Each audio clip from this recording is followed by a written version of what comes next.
जाऊया पुढच्या बातमीकडे। रायगडच्या ग्रामीण भागात सध्या ग्रामदेवतांच्या जत्रांचा हंगाम सुरू झालाय।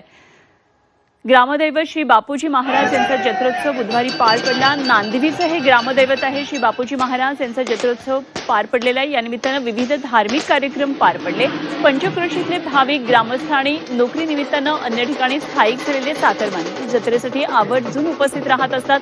आजूबाजूच्या गावातल्या देवदेवतांच्या पालख्या आणि सासनकाठ्या देवाच्या भेटीसाठी दाखल झालेल्या होत्या।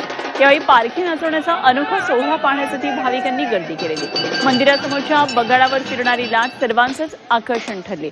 पारंपरिक खानुबाजा आणि फटाक्यांच्या आतषबाजीमध्ये लाट फिरवण्यात आली आणि या निमित्तानं मंदिरावर आकर्षक अशी विद्युत रोषणाई करण्यात आली।